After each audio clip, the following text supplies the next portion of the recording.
오늘은 여러분께 좋은 소식과 나쁜 소식을 알려드리려고 합니다. 나쁜 소식은 길채가 구원무와 혼인을 했을 가능성이 굉장히 높다는 것이고, 좋은 소식은 함을 받았지만 식을 못 올렸거나 올렸다고 하더라도 결혼 생활을 할 시간은 없었다는 단서를 발견했다는 것입니다. 그럼 어떤 내용인지 리뷰 시작하겠습니다. 길채는 왜 청나라로 끌려오게 됐을까? 길채가 결혼을 안 했다고 한다면 아버지가 광인이 되고 아무 연고도 없는 길채가 공녀로 끌려가는 건 막기 어려웠을 겁니다. 그럼 정말 길채가 결혼을 안 했을까요? 결혼 안 했다고 하기엔 길채가 하고 있는 흑각비녀가 이상합니다. 이 흑각비녀는 극중에서 은혜가 한번 사용했었습니다. 바로 아버지가 죽었을 때였죠. 그래서 처음에는 길채의 아버지 유교연이 죽었다 생각했습니다. 하지만 공식 홈페이지 유교연의 인물 설명 마지막에 보면 조선의 사대부에게 강요된 엄격한 강상의 흐름 속에서 교연의 무한한 딸 사랑에도 균열이 생긴다 라고 적혀 있습니다. 파트 1에서는 딸 사랑에 균열이 생기는 이야기는 없었습니다. 그럼 파트 2에서 이 부분의 이야기가 펼쳐질 거란 말인데, 결국 청나라에 갔다가 돌아온 길채에게 오랑캐 트라우마가 있던 유교연이 목을 조르는 거라 보여집니다. 그렇기 때문에 유교연은 아직 살아있어야만 하겠죠. 그리고 길채가 장현을 지아비로 생각해 비녀를 했다는 예상은 은혜가 했던 비녀와 비교해보면 상당히 다르다는 걸 알 수가 있습니다. 이때 은혜는 아주 크고 눈에 띄는 비녀를 했습니다. 멀리서 봐도 나 결혼했습니다 라는 걸 알리기 위한 용도였으니까요.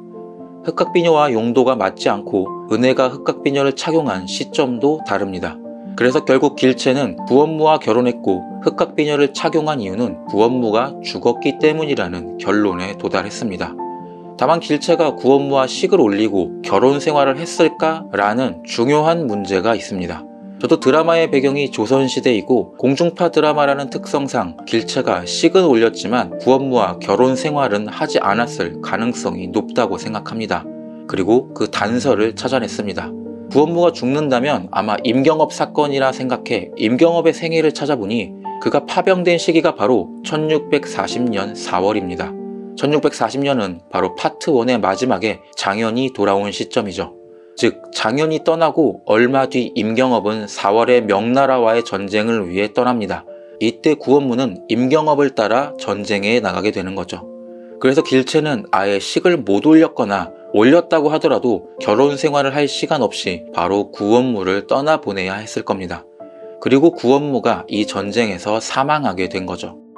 임경업이 조선으로 돌아온 것은 1641년, 이때 길채는 구원무가 사망했다는 소식을 알게 됐고, 비록 결혼 생활은 안 했지만 함을 받은 이상 흑각비녀를 착용했겠죠.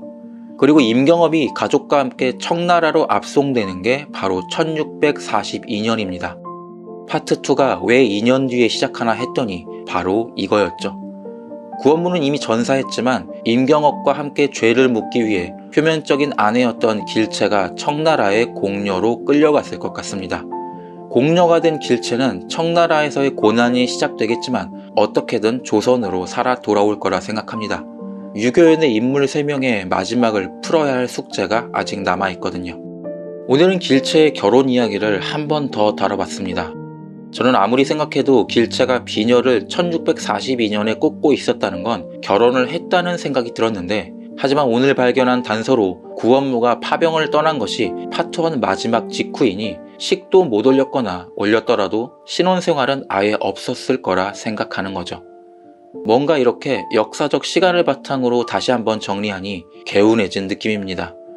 여러분도 영상을 보고 개운해지셨다면 구독과 좋아요를 눌러주세요. 그렇지 않으면 구원무가 살아 돌아올 겁니다. 시청해 주셔서 감사합니다.